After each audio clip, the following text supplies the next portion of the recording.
Just imagine, a jail where prisoners play a game of death among themselves. A dangerous race is held in this jail, and whoever wins this race is released from this jail. Now, to know the whole story, stay tuned till the end of the video. This is the time of year 2012. America's economy is declining day by day, and unemployment and crime rates are also increasing across the country. Now, seeing the deteriorating situation, the government has handed over the responsibility of all jails to private companies, and these companies use these jails for their own benefit. Similarly, the name of a jail is Terminal Island, where prisoners play a deadly race called Death Race. Jail companies also live telecast this race, and this race is very popular in America. One day, a race was going on in this jail, and now there were only 2 cars left in this race. In one car was Frankenstein and his navigator, whose name was Case, and in the other car was this racer named Joey. In this race, Frank's car was moving ahead, but suddenly all his weapons stopped working. Here, Joey was shooting bullets at Frank's car, and now his car could have been blasted at any time. Seeing this, Frank told Case to get out of the car, and Case also came out of the car with the help of a parachute. Then Joey attacked Frank's car again, and his car was blasted there. In the next scene, we see this man named Jensen, who works in a factory. After finishing his work, Jensen returned home, and went to see his little daughter, saying hello to his wife. As soon as Jensen went upstairs, a masked man entered his house and killed his wife. When Jensen came downstairs, he saw his wife's dead body. But before he could do anything, this man made him unconscious and held a knife in his hand. After that, this killer pointed at Jensen and left. A few hours later, when he woke up, the police had arrived at his house, and the police arrested him for the murder of his wife. 6 months later, Jensen was brought to Terminal Island, and here a guard took good care of him. The next day, when Jensen was having his breakfast, some goons came to him and started harassing him. They spat in his food, and started talking bad about his wife. Now after hearing all this, Jensen got very angry, and he beat them all. But then the jail guards got there, and stopped this fight there. After this, Jensen was brought to the jail warden, whose name was Hennessy. When Hennessy saw Jensen's file, he found out that Jensen is a great car racer. Knowing this, he offered Jensen to become a Frankenstein. Because the real Frank was killed in the last race explosion, and no one knew about it. The warden says that people all over America liked Frankenstein a lot, and he was not the only one, but he had made our show's TRP reach the sky. Now that Frank is dead, he hasn't had a single race in the last 6 months. And because of this, the show's TRP is falling day by day. But the good thing is that Frank always wore a mask on his face. And even if the man inside the mask changes, no one will know about it. Now the rules of the race say that whoever wins 5 races in a row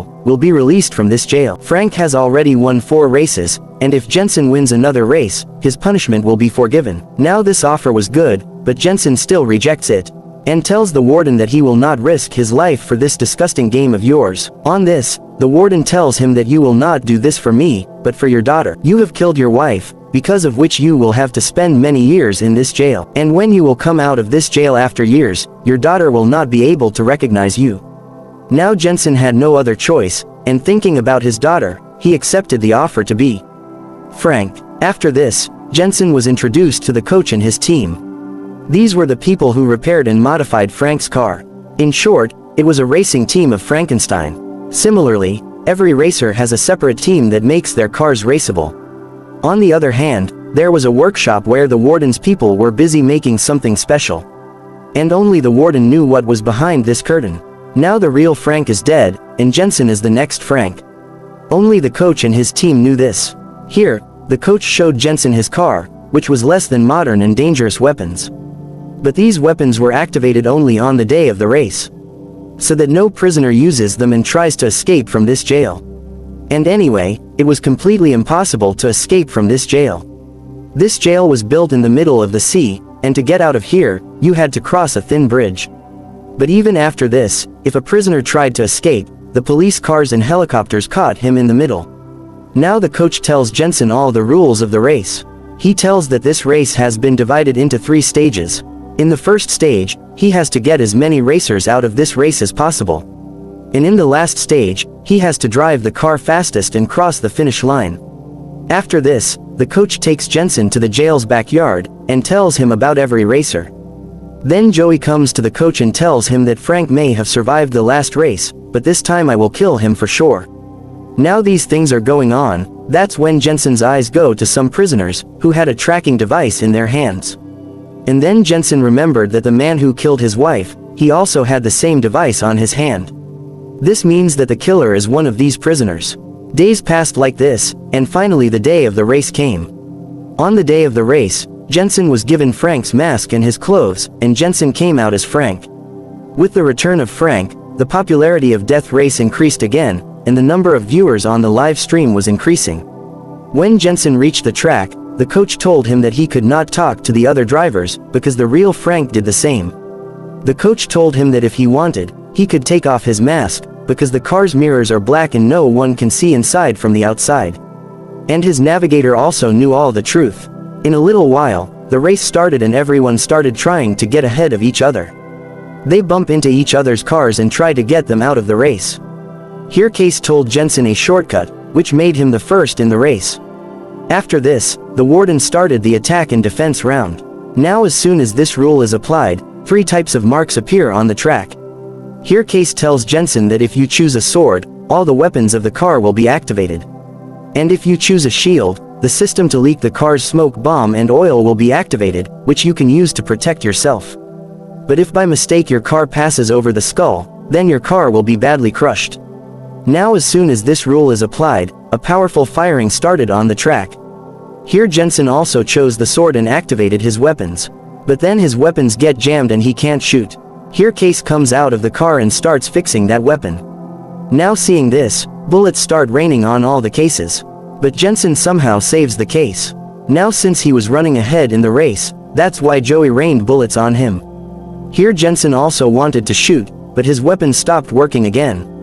Now seeing this, the coach is also surprised, because the same problem happened in the real Frank's car, and because of this, he was killed. Here Joey was continuously raining bullets, and now Jensen's car was also starting to get damaged. Then another driver bumps into Joey's car, and between their fight, Jensen escapes from there. But then another car comes to Jensen, which was driven by a driver named Pachenko. Here Pachenko pointed at Jensen, which his wife's killer did, and now it's clear that Pachenko killed Jensen's wife. Now seeing all this, Jensen gets distracted, and Joey hits his car and moves ahead of him, and crosses the finish line. At the end of the race, there were only 6 cars left, in which Joey was in first place, and Jensen was in last place. After the race, Jensen comes to the warden, and tells him that now I won't do this race, because I know who my wife's killer is, and I also know that I have been brought to this jail by deceit, so that this death race can get a new Frankenstein. But the warden didn't care about these things. On the contrary, she starts threatening Jensen, that if he leaves this race, then he may never meet his daughter. And now Jensen has to do this race even though he doesn't want to. That night, when Jensen was fixing his car, he saw Pachenko, and he also followed him. Then suddenly Pachenko's team attacked him and caught him. Here, Pachenko hit him a lot, and he was about to crush his head, when a man from Jensen's team stuck something in Pachenko's neck. Now, taking advantage of this opportunity, Jensen attacked him, and beat them all like dogs. He also beat Pachenko a lot, and finally he accepted that he killed Jensen's wife on the order of the warden. Here, Jensen was also about to kill him, but then the guards came there, and this fight stopped here. The next day, the next phase of the race began. Before the race, Pachenko made the same gesture again, and started provoking Jensen. But here, Jensen also didn't react to it, and kept his mind cool. And when the race started, he drove the car very slowly. He asked Case, "Did you kill Frank?" Because the car's weapons have not been activated for the last 2 times. Now, when Jensen threatened to throw him out of the moving car, Case also opened his mouth. He said that the warden had asked him to disable the car's weapons, so that Frank would lose the race and stay in jail and keep racing. And the TRP of the show remained the same. Now, when Jensen understood the whole thing, he drove the car at full speed. Soon he reached close to Pachenko, and started bumping into his car. Then he accelerated his car, and chose the mark of the sword, which activated all the weapons of the car. Now, because Pachenko was behind him, he started driving his car in reverse gear, and started shooting blind bullets at Pachenko's car. After a little firing, he straightened his car, and left the smoke behind, because of which Pachenko couldn't see anything, and his car crashed. Here, Jensen also stopped his car, and came out wearing Frank's mask. He reached close to Pachenko, broke his neck and killed him, and avenged his wife's death. Now Hennessy also started his move, and took out his special thing, which he had been preparing for months. And this special thing was a heavy tanker truck, which was less than modern and dangerous weapons. As soon as this truck got into the race, it blew up many cars, and one by one, all the drivers got out of the race. Now, only Jensen and Joey were left in this race. Here, Jensen realized that he can't defeat this heavy tanker truck alone. So, he talked to Joey on walkie-talkie, and he agreed to work with him. After this, they started crashing the truck one by one. But these small attacks didn't damage this heavy tanker truck. Then he made a plan, and passed his cars with skulls. And as soon as he did this wall came in front of the truck, and the truck was badly crushed.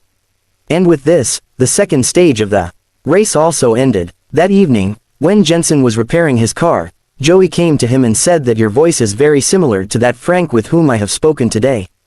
This means that Joey has known that Jensen is a fake Frank, and the real Frank is dead. However, Joey didn't ask for an answer from him, and left quietly. Here, Hennessy decided that now she will kill Jensen. So, she put a bomb in Jensen's car so that he kills Jensen during the race. Now, Jensen also understood that no one has ever won this race and Hennessy won't let him win. Now, he also thought about it and told his team to fill the tank with oil. Now, we will know what Jensen will do with this oil in a while. The next day, when Jensen was getting ready for the race, Hennessy came to him and gave him the papers of his release. And told him that even if he wins this race, he should continue to race as Frank. However, Jensen didn't answer him and left. When Jensen reached the car, Case told him that Hennessy told him not to let him win this race. However, Jensen didn't care about it and as soon as the race started, he drove the car at full speed. But now, Hennessy again showed his worth and activated only Joey's weapons. Joey was also being shot like crazy and Jensen was trying to escape from these attacks. After that, Joey activated his rocket launcher and fired it at Jensen's car. But this rocket didn't hit the car and went on a wall, due to which the whole wall broke and both of them started running away. Actually, it was their plan to break the jail wall and escape from here. Now, seeing this, Hennessy gets angry and activates the bomb in Jensen's car. But it was of no use because the coach and his team had already removed this bomb. Seeing this, he put all the police cars and choppers behind them. Then Jensen leaked the fuel of his car and there was a huge explosion and all the cars stopped there. Finally, they crossed the bridge and left for different routes. But now, all the helicopters were following Jensen because it was more important to catch him. Now, Case decided to help Jensen because Hennessy had also caught his release papers. Case came to the driving seat and Jensen jumped out of the car and hid in the dark. Here, Case drove the car away and left with Jensen in a train. Here, the helicopters made a huge explosion and Case had to stop his car. But till then, he wore Frank's clothes and his mask. He came out of the car and surrendered himself. Now, Hennessy thought that he had caught Jensen but there was Case behind the mask. He was celebrating this when he got a gift and when he opened the gift there was the same bomb which Hennessy had planted in Jensen's car. And this gift was sent by the coach. Then he pressed the button and Hennessy's story ended here. Days passed and now Jensen and Joey had opened their own garage,